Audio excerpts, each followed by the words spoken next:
नमस्कार मित्रों, मैं प्रोफेसर रजनीश पुनः हाजिर हूँ अपने YouTube चैनल श्रेष्ठ कोचिंग पर। आज हम जो आपको पढ़ाने वाले हैं वो सीटेट ट्रिक्स में मैथ पढ़ाएंगे। सीटेट की ट्रिक ऑलरेडी मैंने लिखवा दी है। जो सीटेट मैथ की ट्रिक्स हैं वो थोड़ी अलग ट्रिक्स हैं, जबकि पैडा सीडीपी की जो ट्रिक्स हैं वो अलग हैं। आपको कुछ चीज़ों को ध्यान रखना है और ज़्यादातर प्रश्न सामान्य बोध अगर आप रखते हैं, थोड़ा मैथ की समझ रखते हैं, गणित की समझ रखते हैं और स्थानीय गणित की समझ रखते हैं तो निश्चित तौर पे ये प्रश्न बन जाते हैं। ज़्यादा इसमें दिमाग लगाने की ज़रूरत नहीं है। ये जो पेडालॉजी के प्रश्न होंगे ये मात्र 15 प्रश्न आएंगे। जैसे देख लेते हैं, एक प्रश्न है, इसमें कह रहा है शैलजा नाम की कोई लड़की है, वो क्या कर रही है, चार को, जो चार है, जैसे मान लो ये 4 है तो वो क्या कह रही, 2 + 2 बराबर 4 है। और यहाँ इसने ये क्या, 4 बराबर 1 + 3। ये ऐसे भी कर सकती थी 3 + 1, या ऐसे भी कर सकती थी 2 + 1 + 1, ऐसे भी कर सकती थी। अगर ये प्रक्रिया कर रही है तो वो कह रहा है विकास की अवस्था कौन सी है। देखो बिटिया क्या कर रही है, संक्रियाओं का जोड़ भाग करने लगी है, गुणा जोड़ने लगी है, घटाने लगी है। तो यहाँ क्या कर रही है, जोड़ कर रही है। देखो गुणनखंड तो नहीं कर रही, कर रही कहीं। विभाजनात्मक कोई अवस्था नहीं होती है, परिमाणात्मक कोई अवस्था। तो आपको हमने पढ़ाया है कि सक्रियात्मक एक अवस्था होती है जिसमें बालक गणना करना सीख लेता है। 2 + 2 4, 5 और 1 6, ये वाली व्यवस्था सीख लेता है। ये हमने आपको पढ़ाया भी है। पुनः इसका एक वीडियो और हम अपलोड करेंगे। चलिए अब देख लेते हैं 47। अब देख लेते हैं 47 क्वेश्चन क्या कहता है। कक्षा 3 का कोई एक छात्र है, वो 482 है ना, हिंदी ये आपका लिख रहा है 482, फिर वो कह रहा है 4082 है ना, लिखता है 4000 है, कितना है, इकाई, दाई, सैकड़ा, हजार, 40,082। यह शिक्षक के लिए किस प्रकार, मान लो यहाँ और दूसरी भी संख्या हो सकती थी। सिर्फ आपको ये ध्यान रखना है कि वो क्या कर रहा है, इनको सही से लिख नहीं रहा। हमने पहले भी बताया अगर ऐसी स्थिति आ जाए तो आपको आंख मींच के एक ही बात ध्यान रखना है कि बालक को निश्चित तौर पे जो ज्ञान नहीं है, वो किसका ज्ञान नहीं है, संख्या का तो ज्ञान है ना, बालक को स्थानीय मान का ज्ञान नहीं है। बस ये बात ध्यान रखना है, बालक को किसका ज्ञान नहीं है, स्थानीय मान। अब देखो इसमें स्थानीय मान देखो कितनी जगह दिया गया, पहले तो ये जानो। आप देखिए, पहला बच्चा एकाग्र नहीं है, क्या ऐसा हो सकता है, ये तो ऑप्शन ही गलत हो गया। दूसरा क्या कह रहा है, दूसरा कह रहा है कि बच्चा ध्यान से सुनता लेकिन स्थानीय मान की समझ नहीं है। बस यही प्रश्न है, आंसर हो गया। बालक में स्थानीय मान की समझ नहीं है, कैसे इनको जोड़ा जाएगा, वो डायरेक्ट जोड़ रहा है। तो ऐसे प्रश्न आ जाएं तो आपको निश्चित तौर पे स्थानीय मान की समझ ही टिक करना है और ऐसा एक प्रश्न आपको मिलेगा। अगर आप ऐसा कर पाते हैं तो आसानी से 1 नंबर प्राप्त कर लेंगे और पूरा अपना समय बचा लेंगे इन प्रश्नों को सॉल्व करने में। ट्रिक्स का बस यही काम है भाई। देखो कोरे कागज को नहीं सिखाया जा सकता। ट्रिक्स का मतलब ये है आपके नंबर गेन करना, नंबर आपका समय बचाना। प्रश्न को देखा, टिक किया, 19 मार्क्स की 90 नंबर की पेडालॉजी होगी। आप चाहो तो इसको अच्छे से कर लो, सारे पेपर लगा लो जैसे मैं लगवा रहा हूँ, ये ध्यान रख लो, चीज़ें आपका हो जाएगा। चलिए अब देखते हैं 48। अगर 48 की बात की जाए, ये थोड़ा बड़ा प्रश्न है। देखो देखिए 48 क्वेश्चन, 48 क्वेश्चन में कह रहा है कि कक्षा 3 का कोई है बालक और 2 अंकीय संख्याओं का व्यवकलन आपको बहुत अच्छे से पढ़ाया है। अवकलन, व्यवकलन, परिकलन, पहला चरण, दूसरा चरण, तीसरा चरण। देखो जब ऐसी स्थिति बेटा बने, है ना, तो इन चरणों को सबसे पहले आपको ये ध्यान रखना है, जब भी कोई हम कार्य करते हैं तो इसमें क्या था, हमने पहला चरण देख लिया, दूसरा चरण, तीसरा चरण। इसमें था क्या कि आपको सबसे पहले एक बात ध्यान रखनी है भैया कि आप देखो कोई भी बालक जब काम करता है तो उसमें व्यवस्थापना की जो संकल्पना होगी वो पहले आएगी। देखो पहले में व्यवस्थापना की संकल्पना है, दूसरा देखो और चौथे में व्यवस्थापक संकलन, ना तो ये होगा और ना ये होगा। अब लास्ट में देखो, लास्ट में जो रहेगा संक्रियाएं रहेंगी, अर्थात क्रियाएं रहेंगी। क्या रहेगी? क्रियाएं रहेंगी। अब देखो इसमें देख लेते हैं, तो क्रिया किस में रही? लास्ट में क्या रहेगी? क्रिया। तो यही आंसर हो गया ट्रिक से, और उसमें था क्या? बाकी आप कैसे करते हो ये आप पर डिपेंड करेगा। अब देख लो, चलो 49 में क्या कह रहा है? किन दो संख्याओं का गुणा करने पर 24 गुणनफल प्राप्त होगा, है ना। अब आपको 24 गुणनफल तो नहीं प्राप्त करना है, वो ये कह रहा है, यहाँ क्या कह रहा है? कोई दो संख्याओं का गुणा कर दो और प्राप्त कितना हो जाए? 24 प्राप्त हो जाए। ये जो 24 प्राप्त हो कैसे भी हो जाए, तो हमने आपको यहाँ पढ़ाया है, बंद अंत वाले प्रश्न और खुले अंत वाले प्रश्न पढ़ाया है। तो देखो बेटा, यहाँ देख रहा है मुक्त अंत वाले प्रश्न, है ना। अब देखो दो प्रश्न होते हैं, एक होता है बंद अंत वाले, बंद अंत वाले, और दूसरे होते हैं खुले अंत वाले, खुले अंत वाले। खुले का मतलब है वो ये कह रहा है 24, और 24 किन दो संख्याओं का गुणा करने पर, कोई सी भी दो संख्या हो सकती हैं, तो मतलब कैसा हो गया? ये खुले अंत वाला हो गया। अगर वो ये कहता कि 24 प्राप्त हो जाए, वो अगर ऐसे कह देता 8 × 3 बराबर कितना होगा? 24, तो ये कैसा चाहता? बंद अंत वाला प्रश्न होता। अगर यही हिंदी का पेपर आप सॉल्व कर रहे होते, है ना, तो यहाँ होता यदि आप मेला में जाओगे तो क्या क्या खरीदोगे। यहाँ पूछ लेगा हामिद ने मेले से क्या खरीदा, हामिद ने मेले से क्या, तो इसने क्या खरीदा था? चिमटा। तो यहाँ क्या हो गया? बंद। मतलब बंद का मतलब है जिसका एक ही आंसर हो, बंद का मतलब है जिसका एक ही आंसर हो, और खुले का मतलब जिसके बहुत सारे आंसर हो जाएं। तो इसमें पहला यही हो गया, मुक्त अंत या बंद अंत एक ही बात है, या इसको कह सकते हैं मुक्त अंत, कोई भी हो सकता है। चलिए 49, अब देख लीजिए आप 50। यहाँ कह रहा है कक्षा 5 के विद्यार्थी 1/2 भाग 1/2 को सही तरीके से हल कर सकते हैं, लेकिन इस समस्या को हल नहीं निकाल सकते। कर तो सकते हैं। आधे केक में कितने 1/3 केक के टुकड़े हैं, इसका कारण क्या है? अब देखो, ये प्योर पेडालॉजी का प्रश्न है, आपको कुछ इसमें करना ही नहीं है। आपको क्या करना है? विद्यार्थियों की भाषा विकास बहुत खराब है, मीन्स गलत आंसर हो गया। क्या बालक का भाषा विकास खराब है? कोई भाषा विकास की तो बात हो ही नहीं रही है। समस्या कक्षा 5 के बच्चों को उच्च कठिनाई का स्तर है, ये भी गलत हो गया। भिन्नों पर संक्रिया, देखो भाई ट्रिक आ गई, लला ट्रिक क्या आ गई? संक्रिया आ गई, संदर्भीकरण आ गया, भाषा आ गया, सहायता आ गया, यही आंसर हो गया। जबकि इसमें क्या आ गया? 2 तुलना नहीं। क्लियर हो गया ट्रिक से? मतलब हमने पहले ही बताया जहां पर संक्रिया आ जाए, है ना, वो ऑप्शन ऑटोमेटिक, अप्रमाणीकृत मापें आ जाएं, ऑटोमेटिक पत्ता आ जाए, बिलस्ता आ जाए, डग आ जाए, हाथ आ जाए, बिलस्ता आ जाए, ये सारी चीज़ें एकदम सही जाएंगी। ऑलरेडी हमने ट्रिक्स आपको लिखा दी हैं। चलिए देखते हैं। मैथ से डर लगता है भैया, मुझे भी मैथ नहीं आता, लेकिन पेडालॉजी के क्वेश्चन गलत नहीं होते हैं। देखो, हमदा अपने विद्यार्थियों की गणितीय योग्यताओं को समृद्ध करने के लिए उन्हें सदा संख्या प्रतिरूपों पैटर्न की बात कर रहा है, परिकल्पना बनाने को देती है, वह बोर्ड पर निम्नलिखित समस्याएं लिखती है और विद्यार्थी से कहती है, क्या कह रहा है? इस प्रकार इसने ये पैटर्न दे दिया है ना।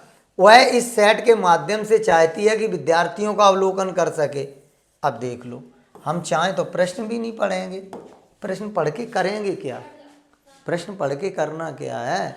अब देखो वो क्या कह रहा है, जब एक गुणज को 10 से विभाजित किया जाता है और दूसरे को 10 से गुणा किया जाता है तो गुणनफल समान रहता है।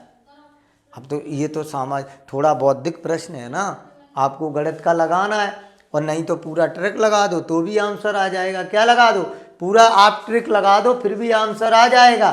देखो इसमें बात किसकी हो रही है लला, किसकी बात हो रही है, किसकी बात हो रही है? और भाग में क्या क्या होता है, क्या क्या होता है? होता है भाज होगा, भाजक होगा। अब देखो किसमें विभाजित, इसमें ऐसी कोई बात है? इस वाले टॉपिक में कोई बात है ऐसी? नहीं है, हटाओ। दूसरे में जब एक का भाजक हो सकता है 10 से घटत होती है, दूसरों को 10 से घात लगती है, इसमें क्या बढ़त होती है? गलत हो गया। इसमें कह रहा है यदि भाजक और देखो भाजक भी है भाज दोनों 10 की घात से बढ़ाए या घटाए जाते हैं तो भागफल कैसा रहता है? समान रहता है। यही आंसर है। नहीं आया? अब आपको इसकी तो इस पैटर्न की तो समझ होनी चाहिए। ये तो कच्चा 2 3 4 5 का पैटर्न है। अब आपने क्या किया, एक कीवर्ड पकड़ लिया, इसमें सारे ये सब किसकी बात कर रहा है? तो बस दैट्स ऑल प्रश्न, और क्या करना है? मुझे तो बिल्कुल नहीं आता है मैथ, फिर भी सॉल्व होते हैं क्वेश्चन, क्योंकि पेडागोजी के होते हैं, थ्योरी नहीं आती है मुझे। आप देख लो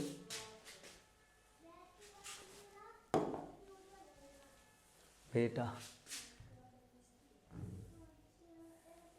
51 था।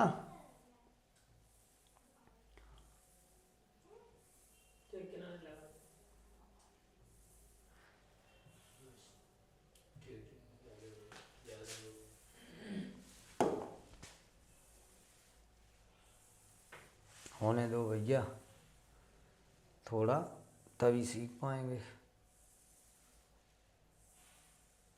52 देख लो, ये भी हमने बहुत अच्छे से पढ़ाया।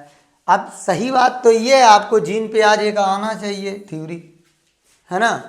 और जीन पियाजे ने क्या कहा? पियाजे का विश्वास था कि सामाजिक अनुदेशन से सीखता है, और गणित का एक शिक्षक पियाजे के सिद्धांत में विश्वास करते हुए। अब देखो ये कोई प्रश्न है,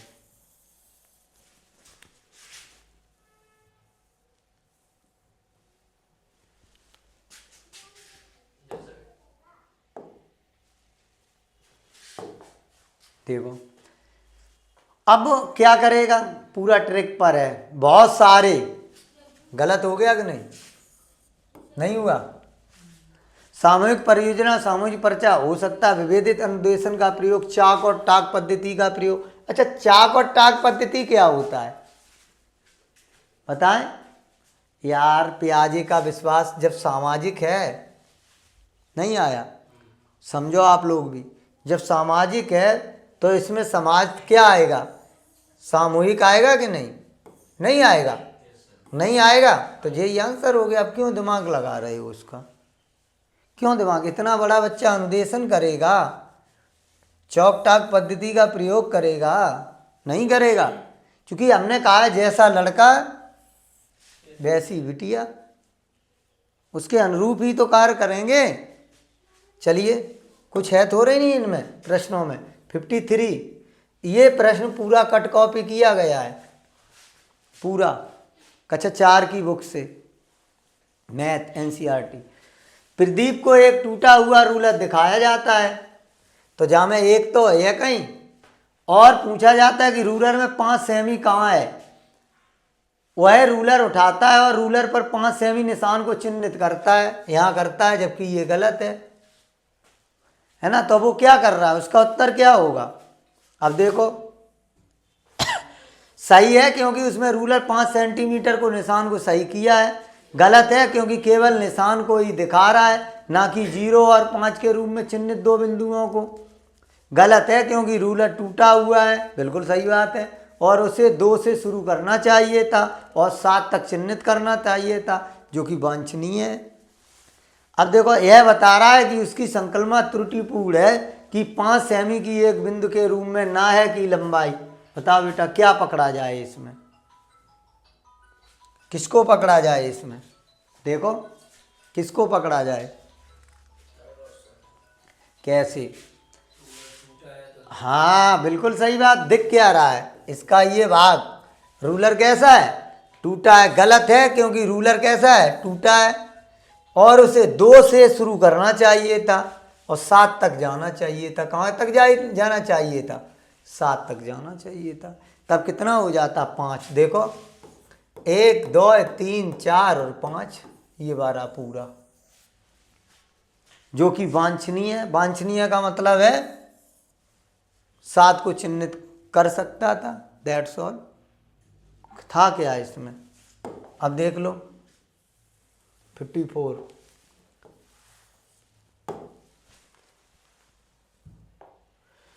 उमा सम और विषम। अच्छा, आपको सम और विषम तो पता ही होगा।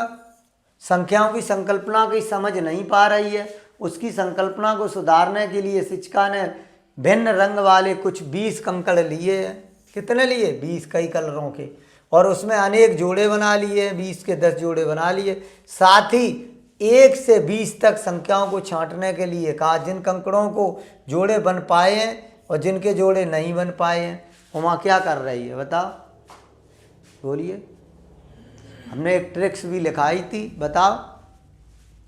हमने कहा जहां पर चासूस दिया हो वो आंसर होगा। ट्रिक में बताया था कैसे होगा। क्योंकि वो क्या कर रही है, सम को अलग कर लिया और विषम को अलग। चसु माने होता नेत्रों का प्रयोग करके। वो क्या कर रही है? नेत्रों का ही तो प्रयोग कर रही है कंकड़ों को, लाल और हरे और पीले।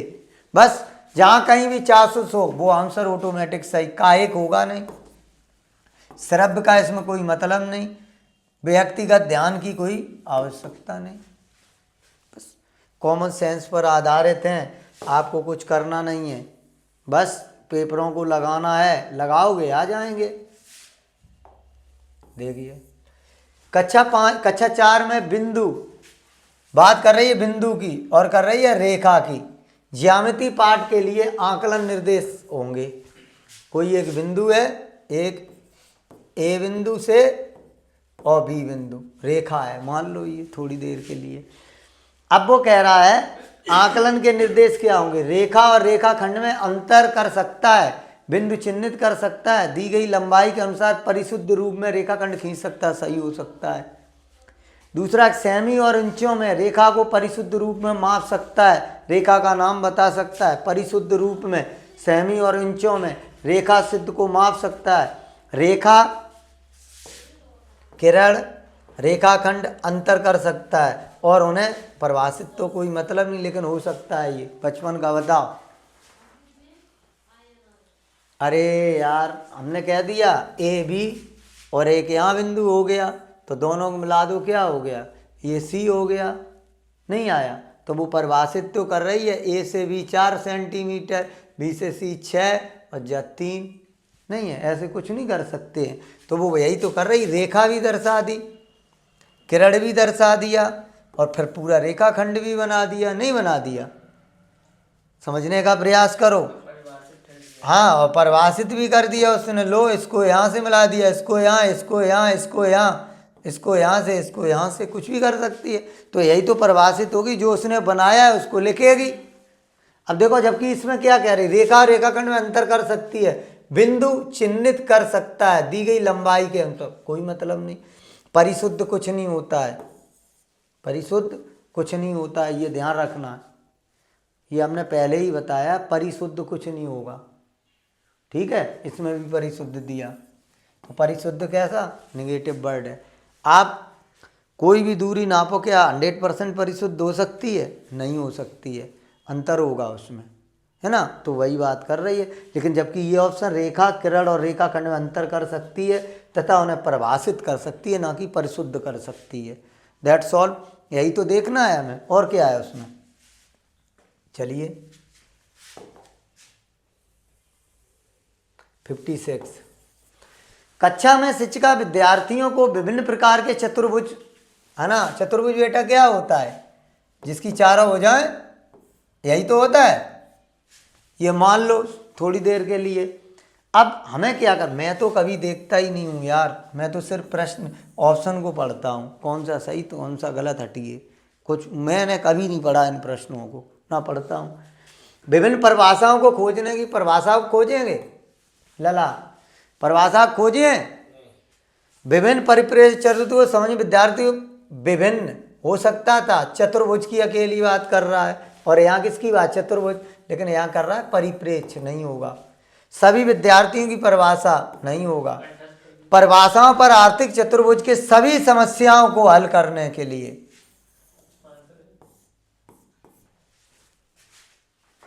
समस्याओं को हल करने के लिए परीक्षार्थियों की सहायता करेगा। और कौन करेगा, कक्षा में शिक्षिका, जैसा लड़का वैसी, दैट्स ऑल। क्या है इसमें बताओ, अब देख लो 57।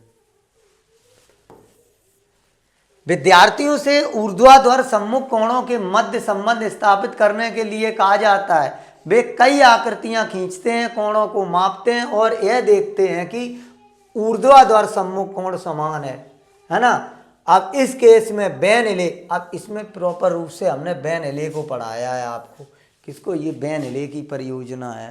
बेन-इले ने जो दिया था, बेन-इले की परियोजना है, ये किसकी है, बेन-इले की। अब देखो, विद्यार्थी सम्मुख कोणों के मध्य संबंध स्थापित करने लगता है। अब बताओ संबंध स्थापित कब करने लगेगा, विश्लेषणात्मक स्तर पर, अनौपचारिक निगम स्तर पर। एक होता औपचारिक, एक होता अनौपचारिक, या निगमन होगा नहीं, या तो पहला होगा या तीसरा होगा। देखो कौन सा है, कैसे है सेकंड, विश्लेषण कर नहीं रहा है, इसका चरण है। निगमन स्तर कोई चरण नहीं है, चस्वीकरण भी चरण है। चूंकि वो क्या कह रहा है, विद्यार्थी ऊर्ध्वा सम्मुख कोणों के मध्य स्थापित करने को कहा जाता, वो कई आकृतियों को खींचता है और कोणों को मापता है, खींचता भी है मापता भी है। तो वो क्या कर रहा है, विश्लेषण कर रहा है कि नहीं। विश्लेषणात्मक मतलब चीज़ों, एक होता संश्लेषण जोड़ना, विश्लेषण का मतलब क्या होना, हटाना, जोड़ना या अलग अलग करना। That's all. हम कछु है ही नहीं, लेकिन फिर भी ये थ्योरी है बेटा, ये क्या है, थ्योरी है भैया। इसको हमने पढ़ाया है, पुनः फिर पढ़ाएंगे इसको। 58 देखो, यहाँ क्यों नहीं आ रहा अभी ये। उच्च क्रमीय चिंतन हॉट्स पर आधारित मांग करते हैं, इसमें तो कुछ है ही नहीं।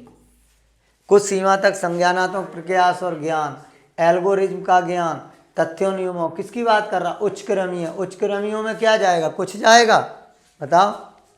हमने जा कही जब कोई उत्तर समझ में ना आए तो बड़ो बालू लगाए दो, क्या कर दो, तो चौथा लग रहा हो। अब हमें मान लिया मैंने, हो सकता है उच्च क्रमीय चिंतन, और चिंतन किस पे जुड़ा है,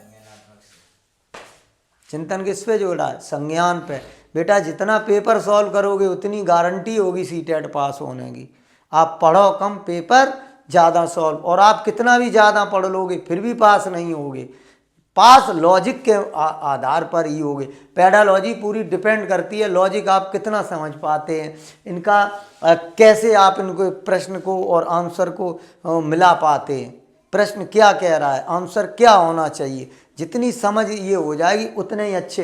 यार कितना लड़का पढ़ा दिया टेट सी टेट में, कितना लड़का पास हो गया, कितना लड़का टीचर है। 2010 आप मान लीजिए 10,000 वैकेंसी का लड़का टेट में पढ़ा, उसके बाद 15,000 वैकेंसी आई, उसका लड़का 2011 का batch VTC, 2012 VTC batch, 2013 VTC batch, 2014 VTC batch, 2015 VTC batch, 16 VTC batch, 17 VTC. अब देख लो 10,000 वैकेंसी थी, फिर 10,000 के बाद आती है 15,000, उसके बाद 16,448, फिर उसके बाद आती है 12,000 वैकेंसी, फिर उसके बाद आती है 68,000 वैकेंसी, उसके बाद आती है 69,000। इतने बच्चे पढ़ाए, और सबसे पहले कौन लाया, सीटेट में सबसे पहले, है ना। तो समझ रहे हो, मुझे वाकई में इतनी आता, मैं तो सबसे कहता हूँ, लेकिन पेडालॉजी बस यही करना आता है, देखा फिट कर दिया बस। आपको बेटा यही दिमाग में सेट करना है, पास कुछ है ही नहीं सीटेट। अरे कोई भी हो पेडालॉजी, जितनी भी हो, शिक्षण अभिरुचि, अगर आपको एलिमिन करना आ गया, मिलाना आ गया कि कौन सा है कौन सा नहीं है, कैसा हो सकता है, पॉजिटिव नेगेटिव, हो गया क्वेश्चन।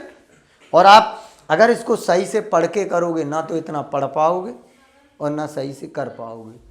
देख लीजिए, अब देखो इस प्रश्न में देखो, 59। आंकड़ों का विश्लेषण संबंधी आंकड़े हैं, उसका विश्लेषण कर रहे विद्यार्थियों की समझ का आकलन करने का सर्वाधिक उचित रूपात्मक कार्य है।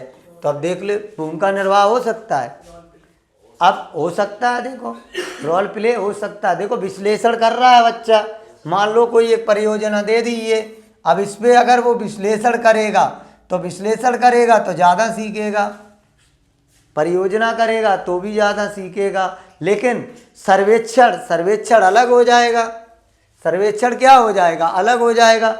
लेकिन वो अब भूमिका निर्वाह का मतलब है विश्लेषण, विद्यार्थी समझ का आकलन कर स्वयं, तो भी नहीं, चूंकि ये हम क्या पढ़ रहे हैं, मैथ, क्या पढ़ रहे हैं, मैथ। अगर ये हिंदी का होता या अदर विषय का होता तो हो जाता, चूंकि बात किससे करे, हमें आकलन करना है और विश्लेषण करना है, मीन्स खंडन करना है। तो रूपात्मक कार्य पूछ रहा है यहाँ, और रूपात्मक कार्य किस में आ जाएगा, परियोजना में। कोई एक परियोजना दे दी जाए, उससे ज़्यादा सीखेगा। दैट्स ऑल, यही प्रश्न हो गया। अब देखो लास्ट होगा ना शायद ये। अब देखिए, त्योहार के समय कक्षा 5 में प्रतिशत प्रकरण, कोई परसेंटेज प्रकरण है ना, के समय सेल बिक्री पर कक्षाई चर्चा शुरू करी गई है ना, कि किन की कितनी होगी, क्या होगी, ये बात कही गई। अब एक दूसरे के विचारों को सुनने में विद्यार्थियों की सहायता करती है और अपना तर्क प्रस्तुत करने के लिए उन्हें प्रोत्साहित करती है। हो सकता है, अच्छा प्रश्न है। की उपेक्षा की जानी चाहिए, क्योंकि मुझे तो नहीं लगता है। अपने वाद विवाद संबंधी कौशलों को बढ़ाने विद्यार्थियों की सहायता, वाद विवाद हो सकता है लेकिन नहीं। कक्षा में गर्मा गर्मी वाली बहस आरंभ करनी और कक्षा का माहौल कैसा करना है, खराब करना है, मुझे तो नहीं लगता है। मुझे तो यार पहले ही लग रहा है। आंसर कौन सा है, पहले ही है। अब देखो पहले कैसे भी हो गया, चर्चा है ना, और चर्चा अब देख लो, यहाँ मिला लो, आप यहाँ मिला लो। अब देखो कहाँ चला गया, उपेक्षा की जानी चाहिए, उपेक्षा तो नहीं होगा। तो आप देखो लास्ट वाला जा रहा है, नहीं जा रहा। कक्षा में गर्मा गर्मी बहस आरंभ करनी और कक्षा का माहौल पर एक दूसरे के विचार, हाँ चर्चा में क्या चला जाएगा, विचार जाएगा। चर्चा में क्या जाएगा, तर्क जाएगा। और ये भी आ गया, चर्चा तर्क आ जाएगा, है ना। वाद विवाद नहीं होगा, खराब हो जाएगा वाद विवाद, है ना। सबसे बेस्ट ऑप्शन कौन है बेटा, आया कुछ समझ में। ये आपकी पेडालॉजी रही, ज़्यादा स्ट्रेच लेने की ज़रूरत नहीं है। आपको सारे वीडियो पढ़ने हैं और प्रयास कर रहा हूँ मैं, धीरे धीरे आप कोई सा भी एक अनसॉल्व्ड पेपर ले लो और उस अनसॉल्व्ड पेपर को आप लगाइए, और ऐसे ही लगाइए, एक पेपर को 2 से 3 बार लगाइए। यही ट्रिक्स मैंने लिख दी हैं, उनको रखिए आप। भले ही ये पहली बार आप देख लो पूरा, कोई दिक्कत नहीं, लेकिन दोबारा में आप ऑटोमेटिक लगाने लगोगे, कोई दिक्कत नहीं आएगी। तो आज के लिए इतना ही, थैंक यू सो मच।